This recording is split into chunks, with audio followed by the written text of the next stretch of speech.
जजेस की तादाद बढ़ाई जाए, बिल्डिंग्स बड़ी हों हमारे पास जहाँ पर अमला बड़े आराम से अपना काम कर सके। जजेस के पास अमला बहुत ज़्यादा होना चाहिए उनके पास। अब देखें एक स्टेनो चला जाता है 10-10 दिन के जो फैसले नहीं लिखे जाते। अब वहाँ पर आप बताएं हमारी लीगल एथिक्स कहाँ करेगी कि हम जाएं उसे प्यार करके गए सर केस नहीं लिखा गया, कोई बात नहीं, आपका स्टेनो छुट्टी पर है, हम फिर आ जाएंगे।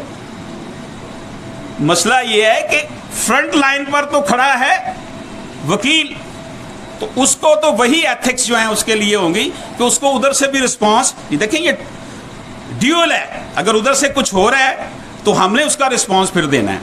तो इंशाअल्लाह ताला अगर हम अपने आप को नबी पाक सल्लल्लाहु अलैहि वसल्लम की सुन्नत के मुताबिक कि हमने छोटों से मोहब्बत करनी है, बड़ों का एहतराम करना है, रिज़्क़ हलाल कमाना है, और जो हदूद क़यूद इस्लाम ने हमारे लिए मुतय्यन कर दी हैं, अगर उस पर हम अमल पैरा होते हैं तो सारी लीगल एथिक्स उसके अंदर आ जाती हैं, हर तरह की एथिक्स आ जाएगी।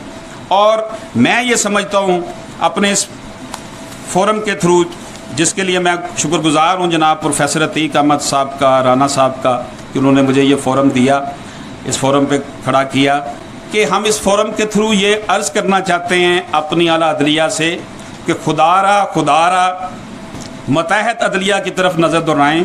वहाँ उनके पास अमला कम है, उनके पास सहूलतें बहुत कम हैं, केसेस बहुत ज़्यादा हैं। हमारे पास नौजवान वकला बहुत हैं जो सिविल जज बन सकते हैं। 4-5 गुना सिविल जजेस की तादाद बढ़ाई जाए, डिस्पोजल ज़्यादा की जाए। नौजवान वकला के लिए जो है वो स्कॉलरशिप का हुकूमती सतह पर जो है वो इंतज़ाम होना चाहिए। अगर 6 लाख 7 लाख रुपए की सीडी खरीदी जा सकती है, LCD खरीदी जा सकती है, तो एक नौजवान वकील को 25-30 हज़ार रुपये माहाना देने के लिए भी हुकूमत के पास फ़ंड होने चाहिए।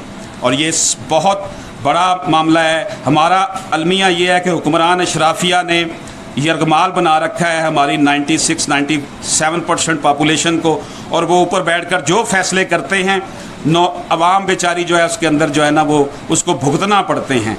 आप देख लें अमीर तर, गरीब तर, सोशल स्ट्रक्चर देख लें, हमारा समाजी और माशी निज़ाम देख लें, इसी से फिर मसाइल पड़ते हैं।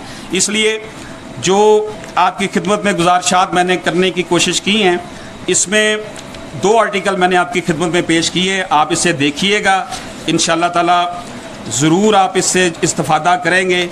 और मेरा इसमें मोबाइल नंबर भी है, व्हाट्सएप नंबर भी है, इस पर मुझे फ़ीडबैक दीजिएगा।